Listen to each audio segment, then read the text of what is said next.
From a dramatically violent end to supergiant stars to how lychee cultivation originated in China. These are some of the stories that we talk about on this episode of Scientifics. I am Mohana Basu, and on ThePrint Scientifics, I talk about some of the top science stories of the week from across the globe. For the very first time, scientists have captured in real time the dramatic end to a supergiant star's life located 120 million light years away. Using two telescopes, the team was able to watch the red supergiant during its last 130 days, leading up to its collapse into a Type II supernova. The observation is a breakthrough in the understanding of what massive stars do moments before they die. Direct detection of pre-supernova activity in a red supergiant star has never been observed before in an ordinary Type II supernova. Researchers first detected the doomed massive star in the summer of 2020 via a huge amount of light radiating from the red supergiant. A few months later, a supernova lit the sky. The team quickly captured the powerful flash and obtained the very first spectrum of the energetic explosion. The data showed direct evidence of dense circumstellar material surrounding the star at the time of explosion. The team continued to monitor the object after the explosion. Based on data, they determined the red supergiant star, located in NGC 5731 galaxy about 120 million light years away, as seen from Earth, was 10 times more massive than the Sun. Also this week, astronomers, including those from the Indian Institute of Science, have discovered one of the longest structures ever observed in our galaxy, a massive filament of atomic hydrogen gas located about 55,000 light years away. The structure has been named Maggie. About 13.8 billion years ago, the universe was born in a massive explosion known as the Big Bang that gave rise to the first subatomic particles. About 370,000 years later, hydrogen was formed. Hydrogen is the building block of stars, which fuses hydrogen and helium in their interiors to create all the other heavier elements. While hydrogen remains the most pervasive element in the universe, it can be difficult to detect individual clouds of hydrogen gas in the interstellar medium.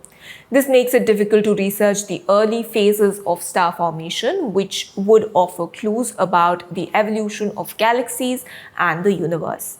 The finding may help determine how the two most common hydrogen isotopes converge to create dense clouds that give rise to new stars.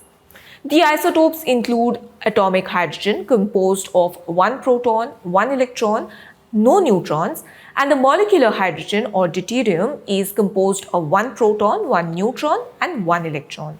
Only the latter condenses into compact clouds that will develop frosty regions where new stars eventually emerge. Meanwhile, researchers from Yale and Harvard have discovered unusually large optical features from a 95 million year old crab fossil, Calicimera perplexa, a species first described in 2019. The crab was about the size of a quarter, featuring large compound eyes with no sockets, bent claws, leg-like mouthparts, an exposed tail, and a long body. Previous research indicated that it was the earliest example of a swimming arthropod with paddle-like legs since the extinction of sea scorpions more than 250 million years ago. For the study, the researchers analyzed nearly 1,000 living crabs and fossils, including crabs at different stages of development, representing 15 crab species. The researchers compared the size of the crab's eyes and how fast they grew. Calicimera topped the list in both categories. Its eyes were about 16% of its body size. The eye size of these crabs are interesting because this means that the organisms were very good predators who use their eyes when hunting, whereas slow-growing eyes tend to be found in scavenger crabs that are less visually reliant. Meanwhile, scientists have for the first time extracted human DNA from the so-called cement that head lice used to glue their eggs to hairs thousands of years ago, which could provide an important new window into the past. For the study, scientists recovered DNA from cement on hairs taken from mummified remains that date back 1,500 to 2,000 years. This is possible because skin cells from the scalp become encased in the cement produced by female lice as they attach eggs known as nits to the hair. Analysis of this ancient DNA, which was of better quality than that recovered through other methods, has revealed clues about human migration patterns within South America. This method could allow many more unique samples to be studied from human remains where bone and tooth samples are unavailable. Until now, ancient DNA has been extracted from dense bone from the skull or inside teeth as they provide the best quality samples. However, skull and teeth remains are not always available as it can be unethical or against cultural beliefs to take samples from indigenous early remains. And due to the severe damage that destructive sampling causes to those specimens, which compromise future scientific analysis. Recovering DNA from the cement delivered by lice is therefore a solution to the problem, especially as nits are commonly found on the hair and clothes of well-preserved and mummified humans. By genetically analyzing lychees, researchers have found that the currently popular varieties of the fruit independently developed in two separate provinces of China hundreds of years ago. Lychees have been grown in China since ancient times, with records of cultivation dating back about 2,000 years. Using genomics, scientists have now gained insights into lychees' history. The team was able to trace the origin and domestication of the history of lychee. They demonstrated that extremely early and late maturing varieties were derived from independent human domestication events in Yunnan and Hainan.